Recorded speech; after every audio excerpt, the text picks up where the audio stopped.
नमस्कार दोस्तों, स्वागत है आप सभी का भारत के सबसे बड़े ऑनलाइन चैनल अनअकैडमी पर। और भारत के सबसे बड़े ऑनलाइन चैनल अनअकैडमी के यूपी मंत्रा पे जुड़े हैं आप।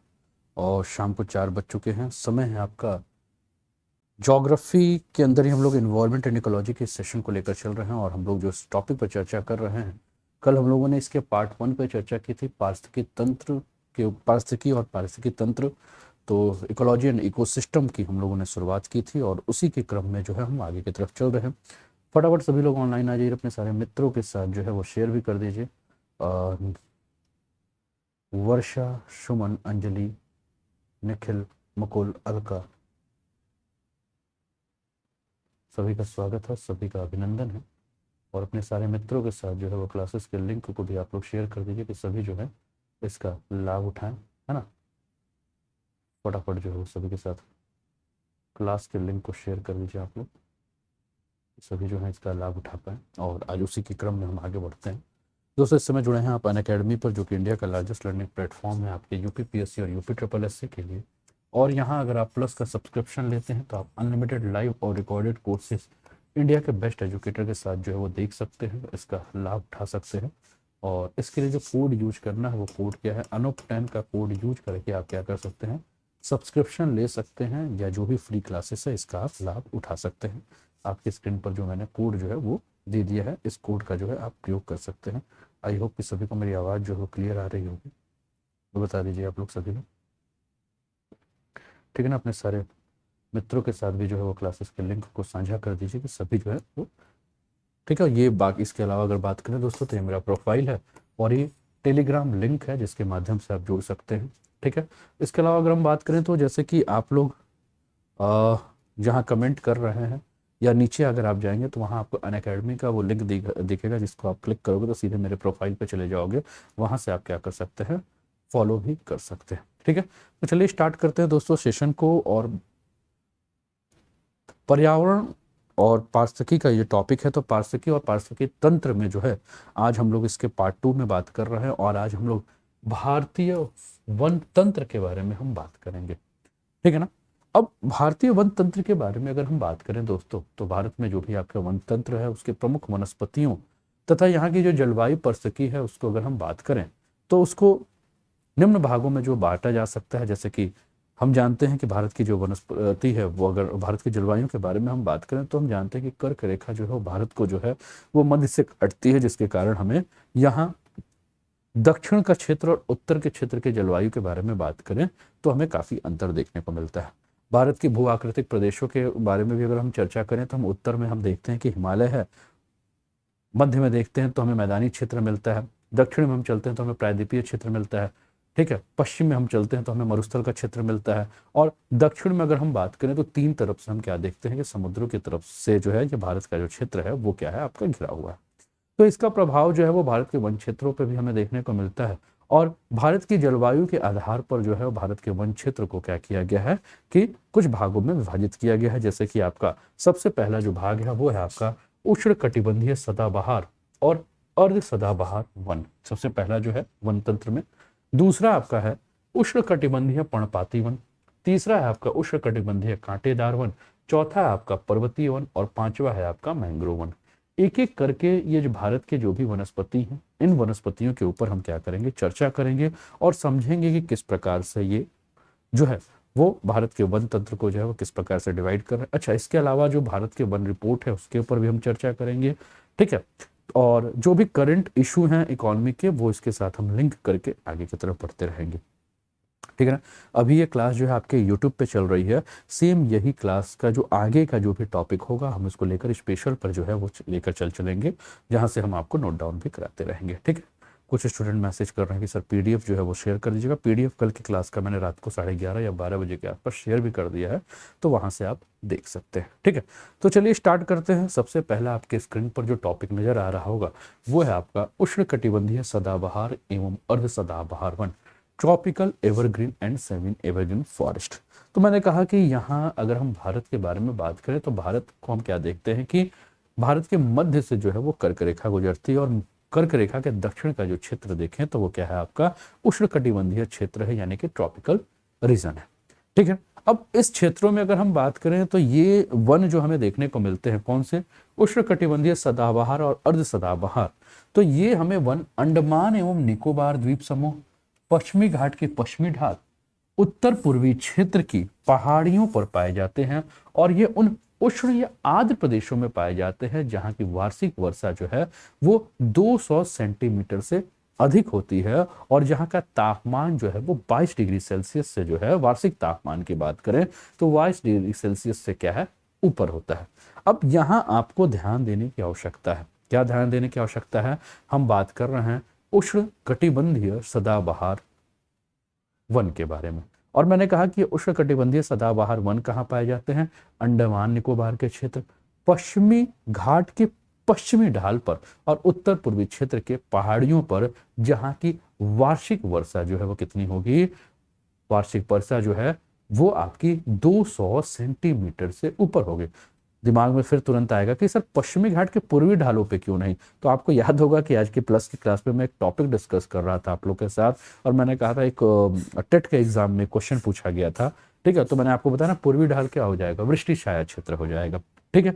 तो पश्चिमी ढाल की अगर हम बात करें तो हम क्या बात कर रहे हैं कि यहाँ वर्षा जो है वो 200 सेंटीमीटर से ऊपर होगी, ठीक है। और तापमान जो है वो आपका कितना होगा? 22 डिग्री सेल्सियस तक रहेगा।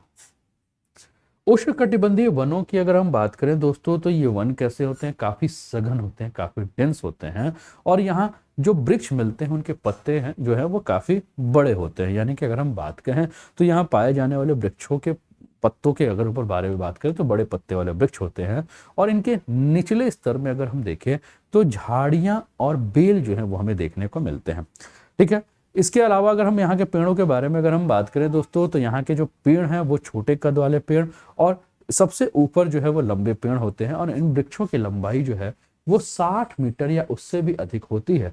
चूंकि इन पेड़ों के पत्ते झड़ने, फूल आने और फल लगने के समय जो है वो क्या होते हैं? अलग अलग होते हैं, इसलिए साल भर जो है यहाँ पेड़ जो है पत्तों से भरे हुए दिखते हैं और इसीलिए इसको हम क्या कहते हैं? सदाबहार वन कहते हैं। क्या कहते हैं? सदाबहार वन कहते हैं, क्योंकि साल भर जो है यहाँ पेड़ों पे हमें पत्ते देखने को मिलते हैं, ठीक है ना। अब यहाँ के पेड़ों की प्रजातियों के ऊपर बात करें दोस्तों तो यहाँ के पेड़ों पे कौन कौन सी प्रजातियां मिलती हैं? तो मोहगोनी के पेड़ मिलेंगे आपको, रोजवुड के पेड़ मिलेंगे आपको, एबनी के पेड़ मिलेंगे आपको, ठीक है ना।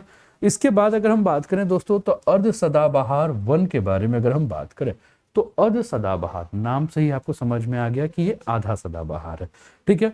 तो इन अर्ध सदाबहारों के बारे में अगर हम बात करें यानी कि उन परिस्थितियों से, भौगोलिक परिस्थितियों से या जलवायु परिस्थितियों से यहाँ की परिस्थिति अलग होगी। वहां हमने वर्षा क्या बात की थी सदाबहार वन में कि 200 सेंटीमीटर से ऊपर वर्षा हो रही है, यानी कि यहाँ जो वर्षा होगी वो उतनी नहीं होगी, उससे कम होगी, ठीक है ना। तो यहाँ के बारे में अगर हम बात करें अर्ध सदाबहार वनों के बारे में तो यहाँ वर्षा जो है वो 200 सेंटीमीटर से कम होगी और ये सदाबहार और आर्द्र पर्णपाती वनों का मिश्रित रूप है और उसमें मुख्य रूप से जो प्रजातियां होती हैं वो होती है साइडर, हुलक और कैल। ये क्या है? आपकी वृक्ष की प्रजातियां हैं जो कि आपके इन क्षेत्रों में देखने को मिलेगी, ठीक है ना। इसके बाद दूसरा आपका जो वनों के प्रकार हैं वो हैं आपके उष्णकटिबंधीय पर्णपाती वन, ट्रॉपिकल डेसिडियस फॉरेस्ट। क्या है? Tropical deciduous forest. तो उष्णकटिबंधीय पर्णपाती वनों के बारे में बात करें दोस्तों तो इसे पर्णपाती वन इसलिए कहा जाता है क्योंकि गर्मियों के मौसम में हम क्या देखते हैं कि लगभग 6 से 8 हफ्तों में ही इन वनों के वृक्ष अपनी पत्तियां क्या करते हैं? गिरा देती हैं और इन वनों को जो है वो क्या कहा जाता है? मॉनसूनी वन भी कहा जाता है। क्या कहा जाता है इन वनों को? इन वनों को मॉनसूनी वन भी कहा जाता है, ठीक है। तो फटाफट जो है अपने मित्रों के साथ जो है वो क्लासेस के लिंक को भी शेयर करते रहिए और उम्मीद कर रहा हूं कि आप लोग जो है समझ भी रहे होंगे सारे टॉपिक्स को, मुझे बता दीजिए, है ना। अब ये वन जो है अगर इसके बारे में बात करें तो ये वन लगभग संपूर्ण भारत में जो है एक प्राकृतिक आवरण का निर्माण करते हैं और विशेषकर ये वन उन क्षेत्रों में मिलते हैं जहां 70 से लेकर 200 सेंटीमीटर की वार्षिक वर्षा हमें देखने को मिलती है। जल की जो उपलब्धता है उस उपलब्धता के आधार पर अगर हम बात करें तो इन वनों को जो है आर्द्र और शुष्क पर्णपाती वनों में जो है वो विभाजित किया जाता है। अब आर्द्र पर्णपाती वन क्या होते हैं? तो आर्द्र पर्णपाती वनों के बारे में बात करें तो दोस्तों, तो आर्द्र पर्णपाती वन जो हैं वो उन क्षेत्रों में पाए जाते हैं जहाँ की वार्षिक वर्षा जो है वो 100 से लेकर 200 सेंटीमीटर तक होती है। और ये वन अगर हम बात करें तो भारत के क्षेत्र में बात करें तो भारत का जो उत्तर पूर्वी क्षेत्र है के जो राज्य है, इसके अलावा हिमालय का जो गिरिपदीय क्षेत्र है, इसके अलावा अगर हम बात करें तो पश्चिमी घाट का जो पूर्वी क्षेत्र है, और इसके अलावा बात करें तो उड़ीसा में जो है हमें ये वन देखने को मिलते हैं। अगर इन वनों में वृक्षों के बारे में बात करें तो यहाँ प्रमुख रूप से पाए जाने वाले जो वृक्ष हैं वो हैं आपके सागवन, साल, शीशम, महुआ, हुर्रा, आंवला, कुसुम, चंदन, सेमल, ये सारी जो प्रजातियां हैं इन वनों में पाए जाने वाले वृक्षों की प्रजातियां हैं। शुष्क पर्णपाती वन के बारे में अगर हम बात करें दोस्तों, तो ये वन जो है ये भारत में विस्तृत क्षेत्रों में देखने को मिलता है। अगर यहाँ वार्षिक वर्षा के बारे में बात करें तो यहाँ वार्षिक वर्षा जो है वो 70 से लेकर 100 सेंटीमीटर तक होती है। आर्द्र क्षेत्रों के अलावा अगर इन आर्द्र पर्णपाती वन और शुष्क क्षेत्रों के बारे में बात करें दोस्तों, तो इसमें आपको कांटेदार वन भी जो है मिल जाते हैं, और शुष्क ऋतु शुरू होते ही इन पेड़ों के पत्ते गिर जाते हैं और घास के मैदान जो है वो नग्न पेड़ खड़े रह जाते हैं। इन वनों में पाए जाने वाले मुख्य पेड़ों में तेंदू, पलाश, अमलतास, बेल, खैर और ऑक्सलवुड जो है वो आपके प्रमुख पेड़ हैं इन क्षेत्रों में पाए जाने वाले। Sam Qureshi, good evening. ठीक है ना, आई होप कि आप लोगों को समझ में आ रहा है। आकांक्षा, ठीक है, प्रीति, सभी को समझ में आ रहा है। तो दोस्तों इस समय आप जुड़े हैं अनअकैडमी, और ये अनअकैडमी का अगर लर्निंग ऐप आपके मोबाइल में डाउनलोड नहीं है तो फटाफट आप मोबाइल पर अनअकैडमी का लर्निंग ऐप सर्च कीजिए और सर्च करने के बाद डाउनलोड कर लीजिए। और डाउनलोड करने के बाद आप अपने मोबाइल नंबर से इसे रजिस्टर्ड कर सकती हैं। मोबाइल नंबर से रजिस्टर्ड करने के बाद आपको क्या करना है, मैनेज गोल में यूपीपीएससी और यूपीएससी में चले जाना है। यूपीपीएससी और यूपीएससी जब मैनेज गोल में आप जाएंगे दोस्तों, तो आपको क्या करना है, आपको मुझे फॉलो कर लेना है। अब फॉलो कैसे करोगे, आप मुझे मेरे नाम से सर्च कर लीजिएगा, अनूप उपाध्याय नाम से, और सर्च करके आप मुझे फॉलो कर लीजिएगा।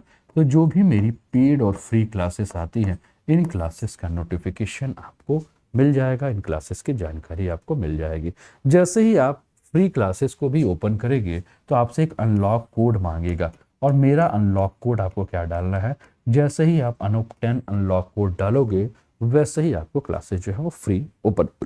पेड क्लासेस के लिए भी आप इस कोड का यूज करके लाभ उठा सकते हैं। अनअकैडमी के एडवांटेज क्या है दोस्तों, तो एनी टाइम एनीवेयर लाइव और रिकॉर्डेड सेशन आप अपनी सुविधा के हिसाब से कर सकते हैं। आपके पास अपॉर्चुनिटी है इंडिया के बेस्ट एजुकेटर और इन्फ्लुएंसर के साथ जुड़कर क्लास करने के। मल्टीपल क्रॉसपॉन्डेंस कोर्सेज का भी आप लाभ उठा सकते हैं। वर्कशॉप, स्टडी सेशन और मास्टर क्लासेस के लाभ उठा सकते हैं। अनलिमिटेड क्विजेस का लाभ उठा सकते हैं। स्टडी मटेरियल पीडीएफ फॉर्मेट पे आपको मिलेंगे, और multiple live doubt clearing sessions का भी आप लाभ उठा सकते हैं। और ढेर सारे लाभ हैं, इन सारे लाभ का लाभ उठाइए। अगले वनों के बारे में हम बात करें दोस्तों, तो अगला वन जो है आपके स्क्रीन पर आपको दिख रहा है, उष्ण कटिबंधीय कांटेदार वन, यानी कि ट्रॉपिकल बार्ब्ड फॉरेस्ट। ठीक है ना, क्या है उष्ण कटिबंधीय कांटेदार वन, क्या है ट्रॉपिकल बार्ब्ड फॉरेस्ट। तो उष्णकटिबंधीय कांटेदार वन के बारे में बात करें दोस्तों, तो ये वन जो है भारत के उन भागों में पाए जाते हैं जहां वर्षा जो है वो 50 सेंटीमीटर से भी कम देखने को मिलती है। और ऐसे क्षेत्र आपको कहाँ देखने को मिलेंगे, तो दक्षिण पश्चिम पंजाब का क्षेत्र आपको नजर आएगा, हरियाणा का क्षेत्र नजर आएगा, राजस्थान का क्षेत्र नजर आएगा, गुजरात का क्षेत्र नजर आएगा, पश्चिमी मध्य प्रदेश का क्षेत्र आएगा, और उत्तर प्रदेश का अर्ध शुष्क क्षेत्र जो है वो आपको देखने को मिलेगा, जहां आपको वार्षिक वर्षा जो है वो 50 सेंटीमीटर से कम होगी। ठीक है, तो जहां वार्षिक वर्षा अगर आपकी 50 सेंटीमीटर से कम होगी तो यहाँ हमें क्या देखने को मिलेंगे, तो कांटेदार वन देखने को मिलेंगे, या झाड़ियां युक्त जो है वो हमें वन देखने को मिलेंगे। अब इन वनों के बारे में अगर हम बात करें, कांटेदार वनों के बारे में अगर हम बात करें, तो इन वनों में जो पौधे होते हैं दोस्तों वो क्या होते हैं, उनके ऊपर पत्ते नहीं होते हैं, यानी कि पर्ण रहित पौधे होते हैं। और ये जो वन होते हैं, ये जो होते हैं वो झाड़ियों नुमा होते हैं, झाड़ी की आकृति में होते हैं। अब इनमें पाई जाने वाली जो प्रमुख प्रजातियां हैं वो कौन कौन सी प्रजातियां हैं, तो बबूल है, बेर है, खजूर है, खैर है, नीम है, खेजड़ी है, पलास है। और इन वृक्षों के नीचे जो है वो आपको काफी घास जो है, ठीक है ना, आपको देखने को मिले। निशा उस समय नहीं हो पाई थी, गुड इवनिंग, क्लास नहीं हो पाई थी क्योंकि थोड़ा सा मौसम के चलते जो है वो थ्रोट में इन्फेक्शन है, तो सुबह करंट अफेयर्स की क्लासेस में ज़्यादा तेज बोल देने के कारण जो है वह गले में दर्द होने लगा था, तो कंटिन्यू नहीं हो पाया था। प्लस की क्लासेस जो है वो 2 बजे हुई थी, लेकिन रात को 8 बजे इकॉनमी की क्लास जो है वो होगी। तो आप लोगों ने आपने फॉलो कर लिया है ना, आपने अनअकैडमी के ऐप पर फॉलो कर लिया है मुझे, तो अगर फॉलो कर लिया होगा तो क्लासेस के नोटिफिकेशन अभी रात को 8 बजे जो क्लासेस है उसका भी नोटिफिकेशन आपको मिल जाएगा, ठीक है ना। उसका भी नोटिफिकेशन रात को 8 बजे के क्लास का आपको इकॉनमी का मिलेगा, जिसमें हम लोग बेसिक इकॉनमी पढ़ रहे हैं, ठीक है। अच्छा, अगर वहाँ से आप फॉलो नहीं कर पा रहे हैं ना, तो दूसरा एक रास्ता क्या है मैं आपको बता दे रहा हूँ। आप जहाँ से आप डिस्क्रिप्शन पे जाइएगा तो आपको एजुकेटर प्रोफाइल लिंक मिलेगा। इस एजुकेटर प्रोफाइल लिंक पर आप क्लिक करोगे ना, तो आप डायरेक्ट जो है वो क्या कर सकते हैं, वहाँ से जाकर जो है एजुकेटर प्रोफाइल लिंक पर जो है डिस्क्रिप्शन पे जाओगे, तो एजुकेटर प्रोफाइल लिंक पर जैसे आप क्लिक करोगे तो मेरे प्रोफाइल पे जाओगे और वहीं जाके आपको फॉलो कर देना है, ठीक है। तो बहुत ज़्यादा भी घूमने फिरने की ज़रूरत नहीं है, इसी से जो है आप कर सकते हैं, ठीक है। चलिए, पर्वतीय वनों के बारे में हम बात करें तो माउंटेन फॉरेस्ट क्या होते हैं। तो दोस्तों अगर हम बात करें तो जो आपके पर्वतीय क्षेत्र में जैसे हम ऊंचाई के साथ साथ आगे की तरफ बढ़ते जाते हैं, तो हम पढ़ ही रहे हैं, है ना, इस समय प्लस में भी पढ़ रहे हैं, तो जैसे जैसे हम ऊपर की तरफ चलने लगते हैं तो क्या होता है, तापमान जो है वो घटने लगता है, ठीक है। और तापमान जब घटने लगता है तो इस जलवायु का परिणाम हमें वनस्पति भी देखने को मिलता है, ठीक है ना। क्योंकि जैसे ही तापमान घटेगा वैसे ही प्रकृति भी जो है अपनी प्राकृतिक वनस्पति में भी बदलाव देखने को मिलती है। अब हम क्या देखते हैं कि जो आपके पर्वतीय क्षेत्र में जो वन होते हैं, इन वनों को हम क्या करते हैं कि 2 भागों में बांटते हैं, ठीक है ना। जैसे कि एक उत्तर पर्वतीय क्षेत्र के वन और एक आपके दक्षिण पर्वतीय क्षेत्र के वन। मैंने कहा कि जैसे जैसे ऊंचाई बढ़ने लगेगी वैसे वैसे क्या होगा, तापमान जो है वो घटने लगेगा, ठीक है। तो ऊंचाई बढ़ने के साथ अगर हम हिमालय के पर्वत श्रृंखलाओं पर जाएं तो हिमालय के पर्वत श्रृंखलाओं पे हमें उष्णकटिबंधीय वनों से लेकर टुंड्रा क्षेत्र के मिलने वाली जो प्राकृतिक वनस्पति हैं वो हमें देखने को मिलेंगी। वहीं अगर हिमालय के गिरिपदीय पर अगर हम जाएं तो हमें हमें क्या मिलेगा, पर्णपाती वन जो है वो देखने को मिलेंगे।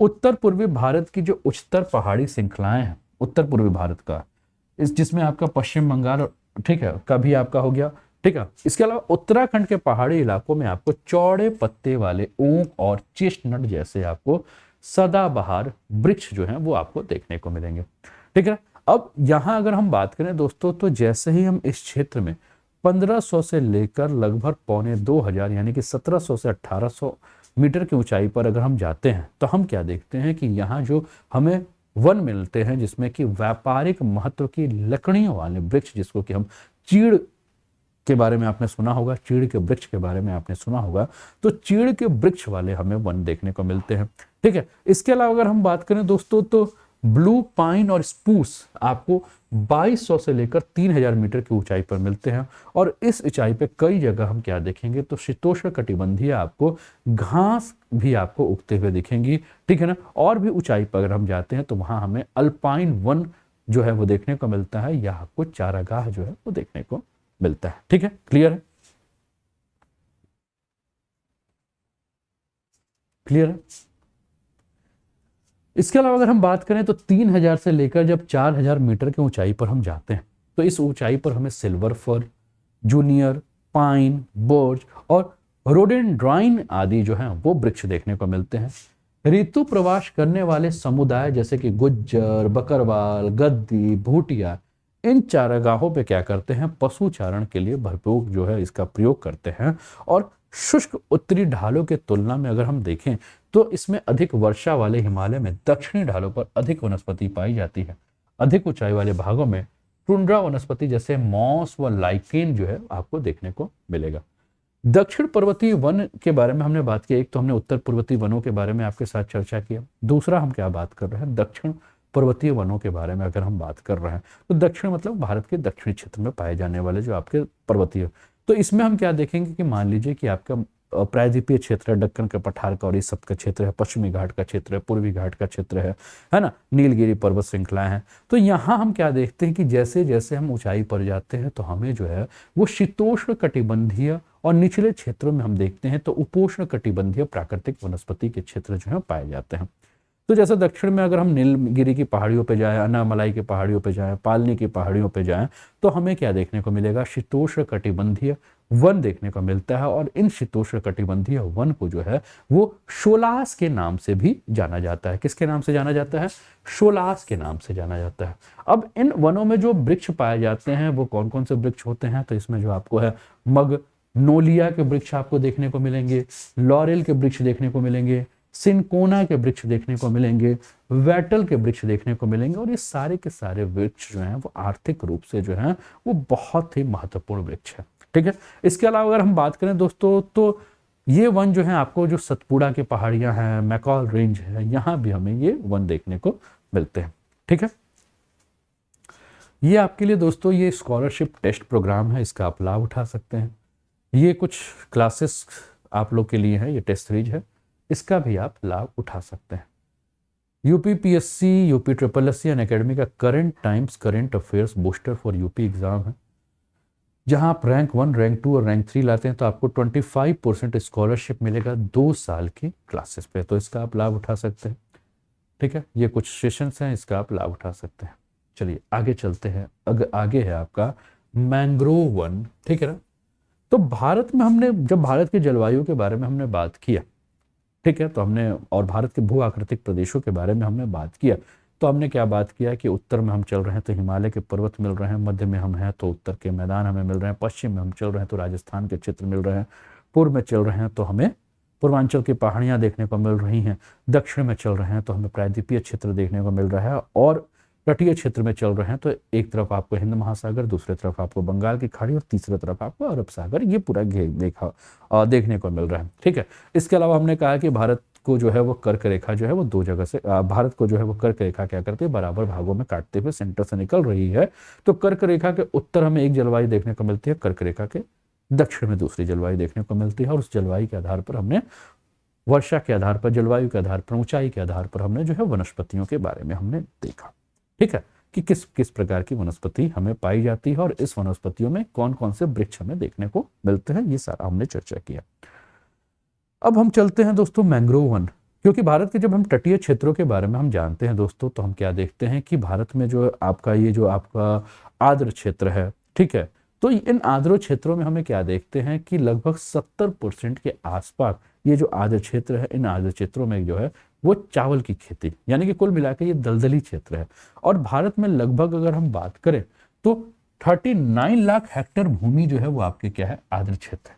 जैसे कि उड़ीसा में चिल्का, भरतपुर में केवलादेव राष्ट्रीय पार्क, अंतर्राष्ट्रीय महत्व की आर्द्र भूमियों के अधिवेशन जिसको कि हम रामसर अधिवेशन कहते हैं, इसके अंतर्गत जो है ये जल कुक्कुट आवास जो है में इसको रखा गया है। भारत देश में आर्द्र भूमियों को जो है वो 8 वर्गों में रखा जाता है। ठीक है, जैसे कि दक्षिण में दक्कन पठार के जलाशय और दक्षिण पश्चिमी तटीय क्षेत्र के लैगून व अन्य आर्द्र भूमि, राजस्थान, गुजरात और कच्छ की खारे पानी वाली भूमि, गुजरात राजस्थान से पूर्व केवलादिल और मध्य प्रदेश में ताजे जल वाली झीलें और जलाशय, पूर्वी भारत के पूर्वी तट पर डेल्टाई आर्द्र भूमि व लैगून जैसे कि चिल्का झील, गंगा के मैदान में ताजे जल वाला कच्छ क्षेत्र, ब्रह्मपुत्र घाटी में बाढ़ के मैदान व उत्तर पूर्वी भारत और हिमालय गिरिपथ के कच्छ और मैंग्रोव क्षेत्र, कश्मीर और लद्दाख की पर्वतीय झीलें और नदियां, अंडमान और निकोबार द्वीप समूह के द्वीप चापों के मैंग्रोव वन और दूसरे आर्द्र क्षेत्र, मैंग्रोव वन लवण, ज्वारीय संकरी खाड़ी, पंख मैदान और ज्वारनदमुख के तटीय क्षेत्र में पाए जाते हैं, और इसमें से बहुत से लवण से ना प्रभावित होने वाले पेड़ पौधे भी हमें देखने को मिलते हैं।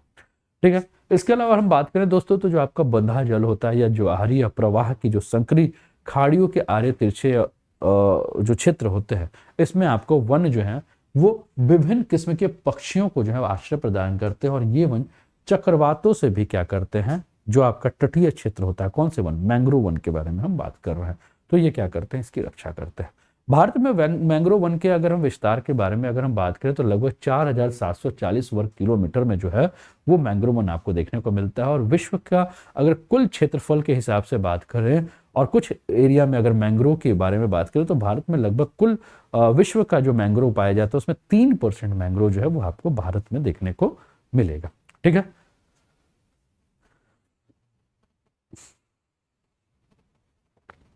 ठीक है। इसके अलावा अगर हम बात करें दोस्तों तो ये अंडमान और निकोबार द्वीप समूह और पश्चिम बंगाल के सुंदरबन डेल्टा में अत्यधिक विकसित है। इसके अलावा ये महानदी, गोदावरी, कृष्णा नदियों के डेल्टाई भाग में भी ये वन पाए जाते हैं। और इन वनों में बढ़ते अतिक्रमण के कारण जिस प्रकार से इन वनों का दोहन हो रहा है, मैंग्रोव वनों का दोहन हो रहा है, तो इसलिए जो है आज आवश्यकता किस चीज की पड़ गई है, इनके संरक्षण की आवश्यकता जो है वो पड़ गई है।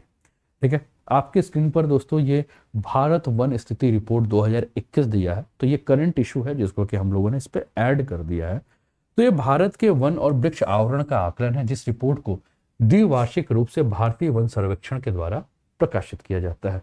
तो जब भी कभी आपसे प्रश्न पूछे कि जो वन रिपोर्ट है, तो आपका उत्तर क्या होगा कि 2 साल पर द्विवार्षिक आधार पर जो है ये भारतीय वन सर्वेक्षण के द्वारा जो है इस रिपोर्ट को जो है वो प्रकाशित किया जाता है। ठीक है,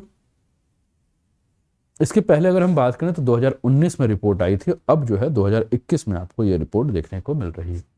वर्ष 1987 में पहला सर्वेक्षण प्रकाशित हुआ था। वर्ष 2021 में Bharat one report, Indian state forest report IFSPR का ये 17वां संस्करण है, जो कि आपके स्क्रीन पर आपको दिख रहा है। ISFR है ना, ISFR क्या है आपका, India state of forest report. ठीक है ना, तो इसका उपयोग जो है वन प्रबंधन के साथ साथ जो है वानिकी और कृषि वानिकी क्षेत्रों में नीतियों के नियोजन और निर्माण से किया जाता है। वनों की 3 श्रेणियों का सर्वेक्षण किया गया है, जिनमें शामिल है अत्यधिक सघन वन 70% से अधिक, मध्यम सघन वन 40 से 70%, और खुले वन जो कि 10 से 40% का क्षेत्र जो है इसके अंतर्गत है। ठीक है, इसके अलावा जो है स्क्रब्स यानी कि जहां 10% से कम वन है का सर्वेक्षण किया गया है, लेकिन उन्हें वनों के रूप में वर्गीकृत नहीं किया गया। अब ये जो रिपोर्ट है इसकी विशेषताओं में क्या कहा गया है कि इसने पहली बार टाइगर रिजर्व, टाइगर कॉरिडोर और गिर के जंगल जिसमें एशियाई शेर रहते हैं में वन आवरण का जो है वो आकलन भी किया है। वर्ष 2011 से 21 के मध्य ये 10 साल के जो आंकड़े आए हैं वन रिपोर्ट को लेकर, इन आंकड़ों में ये कहा गया है कि बाघ गलियारों में वन क्षेत्र में 37.15 वर्ग किलोमीटर यानी कि 0.32 की वृद्धि हुई है, लेकिन बाघ अभ्यारण्य में 0.4% की कमी आई है। इन 10 वर्षों में 20 बाघ अभ्यारण्यों में वनावरण की वृद्धि हुई है, साथ ही 32 बाघ अभ्यारण्य के वनावरण क्षेत्र में जो है वो कमी आई है।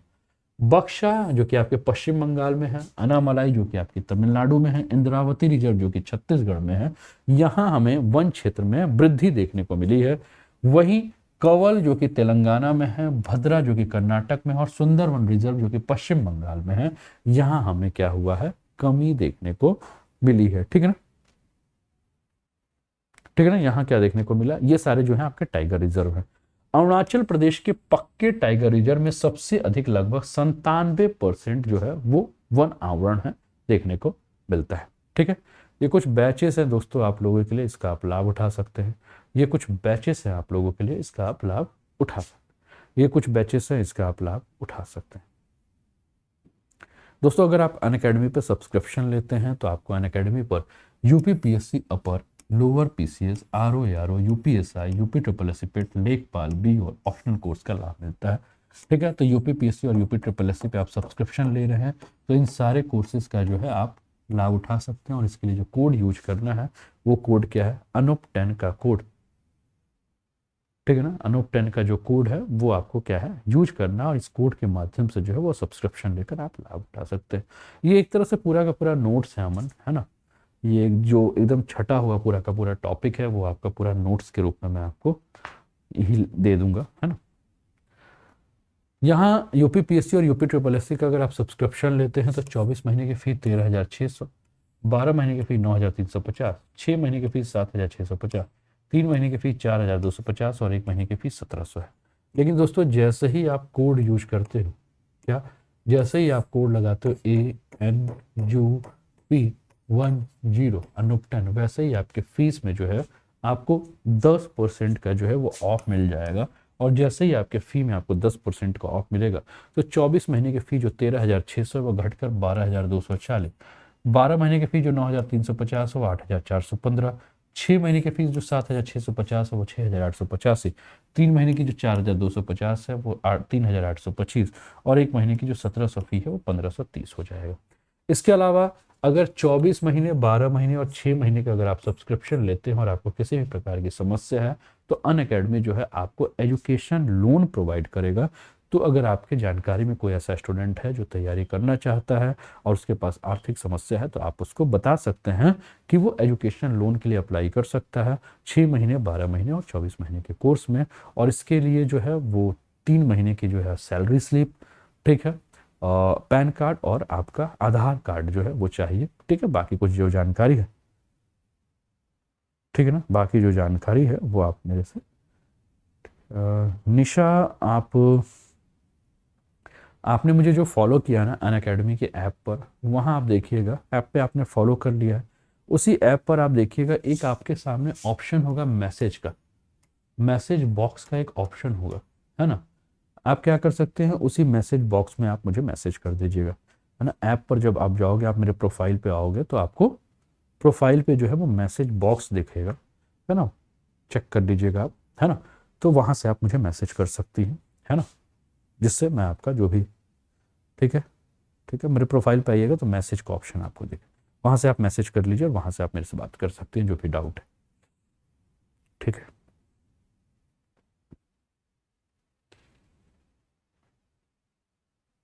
ठीक है, आगे चलिए। इसके अलावा सुपर कॉम्बो सब्सक्रिप्शन ऑफर है जो यूपी और बिहार के टॉप एजुकेटर के साथ तैयारी कर रहे हैं, है ना। तो ये 6 महीने की फीस जो है आपकी स्क्रीन पर दिख रही है 7,960 और 12 महीने की 10,620 से इसका आप लाभ उठा। बक्स बाउंड्री, अगर आपको लगता है कि आपके किसी भी एजुकेटर की क्लास में कुछ भी इनअप्रोप्रिएट कंटेंट दिखाया जा रहा है तो आप क्या कर सकते हैं, क्लेम कर सकते हैं। चलिए, अब ये जो रिपोर्ट दिया गया है, कौन सा, जो आपका वन रिपोर्ट 2021 है, इस रिपोर्ट का जो निष्कर्ष है हम क्या देख रहे हैं कि इसमें बताया गया कि वन क्षेत्र में जो है वो वृद्धि हुई है। तो क्षेत्र की वृद्धि में जो है वो लिखा गया है कि लगभग 2 वर्षों में अगर हम बात करें तो 1540 वर्ग किलोमीटर के अतिरिक्त कवर के साथ देश में वन और वृक्षों की आवरण में जो है हमें क्या देखने को मिल रहा है, वृद्धि देखने को मिल रहा है। और ये कई बार आयोग जो है आपसे, यूपीएससी हो चाहे स्टेट पीएससी हो, यहाँ से आपसे प्रश्न पूछ देता है कि अभी हाल फिलहाल में जो भारतीय वन रिपोर्ट 2021 आई थी उसके आधार पर आप बताइए कि भारत में जो है वो वन रिपोर्ट, वन के आवरण क्षेत्र में क्या हुआ है, वृद्धि हुई है, कमी हुई है, अगर वृद्धि हुई है तो कितने % की वृद्धि हुई है, ऐसे करके प्रश्न पूछता है। भारत का वन क्षेत्र अब 7,13,789 वर्ग किलोमीटर है और ये देश के भौगोलिक क्षेत्र का 21.71%। देखिए ये आपका, अगर आपसे पूछते कि भारत का वन क्षेत्र जो है वो कितना है, कितने % है, तो 21.71%, ये 2021 का आंकड़ा है, ठीक है। लेकिन वही 2019 में जो है कितना था, 21.67% था, याद रखिएगा। यानी कि अगर हम बात करें तो भारत का जो वन क्षेत्र का जो आवरण है वो 0.04% जो है, इसमें हमें क्या देखने को मिल रही है, वृद्धि देखने को मिल रही है। क्या देखने को मिल रही है, वृद्धि देखने को मिल रही है। वृक्षों के आवरण का जो है उसमें 721 वर्ग किलोमीटर की वृद्धि हमें देखने को मिली है। वनों में वृद्धि हुई है या कमी हुई है, तो वन आवरण के मामले से जो है सबसे अधिक, अगर हम बात करें वृद्धि को दर्शाने के लिए, अगर हम बात करें तो सबसे ज्यादा वनों की वृद्धि जो हमें देखने को मिली है तेलंगाना में 3.07% जो है वनों की वृद्धि हमें देखने को मिली है। अलका तिवारी, नहीं नहीं बिल्कुल आता है, ठीक है ना, आता है। यूपीएससी हमेशा ऐसे प्रश्न पूछ देता है, ठीक है। अभी इसी बार यूपीएससी ने, और लास्ट टाइम यूपीएससी ने पूछा था, ये पूछ देता है आपका एक आंकड़ा, स्टेटमेंट बना के प्रश्न दे देता है ना, अभी भी ये सब आते रहते हैं, ठीक है। दूसरा है आंध्र प्रदेश में जो है वो 2.22% है और उड़ीसा की अगर हम बात करें तो 1.04% जो है वो आपको क्या देखने को मिलेगा, वनों में वृद्धि। तो ये भी आपसे पूछ सकता है कि अभी नवीनतम वन रिपोर्ट के आधार पर अगर हम बात करें तो किस राज्य में अगर हम देखें तो प्रतिशत में वनों की वृद्धि सबसे ज्यादा है, तेलंगाना, आंध्र प्रदेश, उड़ीसा या उत्तर प्रदेश, ऐसे करके आपसे प्रश्न पूछ देगा, ठीक है। तो आपको क्या दिख रहा है, तेलंगाना में 3.07, आंध्र प्रदेश में 2.22 और उड़ीसा में 1.04% आपको वृद्धि देखने को मिल रहा है। मैंने कहा एक नया नाम जोड़ देगा इसमें आपको, उत्तर प्रदेश, ठीक है। इसके अलावा बात करें तो वन आवरण में सबसे अधिक कमी जो है वो पूर्वोत्तर के जो 5 राज्य हैं, ठीक है। तो अरुणाचल प्रदेश, मणिपुर, मेघालय, मिजोरम और नागालैंड में जो है वो हमें क्या देखने को मिला है, वन आवरण में जो है वो कमी देखने को मिला है। उच्चतम वन क्षेत्र या आच्छादन वाले राज्य के बारे में बात करें देखिए हमने अभी परसेंट के बारे में बात किया, अब एरिया के हिसाब से अगर हम बात करें तो एरिया के हिसाब से सबसे ज़्यादा वन जो है वो आपके मध्य प्रदेश में जो है, क्षेत्रफल के हिसाब से तो सबसे ज़्यादा क्षेत्रफल में जो वन है वो आपके मध्य प्रदेश में है, उसके बाद अरुणाचल में है, उसके बाद छत्तीसगढ़, उड़ीसा और महाराष्ट्र। तो आपको याद रखना है MP, AP Arunachal Pradesh, CG Orissa और एमएच, ठीक है ना, इस हिसाब से आपको, ठीक है ना। और शॉर्ट फॉर्म में इसको क्या लिख सकते हैं आप, मैकॉम, मैकॉम, ठीक है ना। तो एमपी, अरुणाचल प्रदेश, ठीक है, छत्तीसगढ़, उड़ीसा और महाराष्ट्र, ठीक है। इसके अलावा कुल भौगोलिक क्षेत्र के प्रतिशत के रूप में वन आवरण के मामले में अगर सिर्फ 5 राज्य के बारे में बात करें तो मिजोरम, अरुणाचल प्रदेश, मेघालय, मणिपुर और नागालैंड है, ठीक है ना। वन क्षेत्र जो है वो सरकारी रिकॉर्ड के अनुसार भूमि की कानूनी स्थिति को दर्शाता है, जबकि वन आवरण शब्द किसी भी भूमि पर पेड़ों की उपस्थिति को दर्शाता है। दो चीज पे आप ध्यान रखिएगा, एक शब्द है वन क्षेत्र और दूसरा शब्द क्या है, वन आवरण। तो वन क्षेत्र का मतलब क्या है कि भूमि की कानूनी स्थिति जो है ना, कि कितने भूमि जो है वहां वन क्षेत्र के अंतर्गत, जैसे कहते हैं ना कि ये जमीन जो है वो फॉरेस्ट डिपार्टमेंट का है।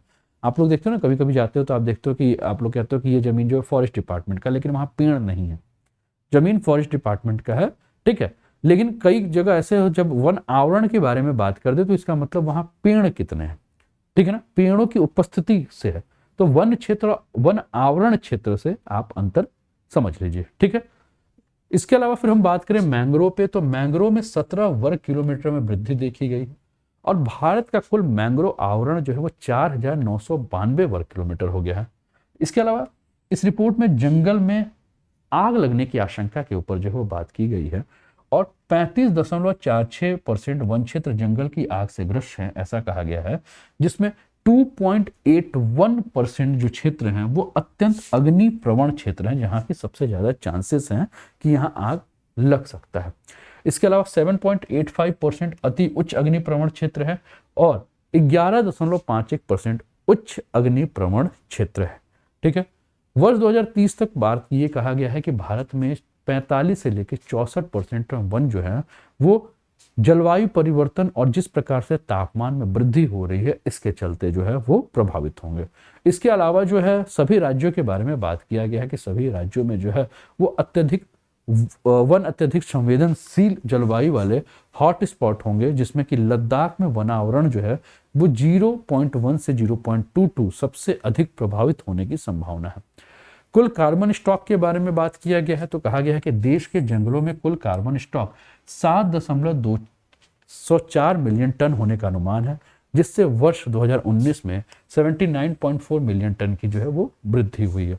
वन कार्बन स्टॉक होता है क्या है, तो वन कार्बन स्टॉक की मात्रा जो है मतलब इसका अर्थ क्या होता है कि कार्बन की एक ऐसी मात्रा जिसे वातावरण से जो है वो अलग किया जाता है और अब वह वन पारिस्थितिकी तंत्र के भीतर संग्रहित किया जाता है, मुख्य रूप से जीवित बायोमास और मिट्टी के भीतर और कुछ हद तक लकड़ी और अपशिष्ट के भाग में।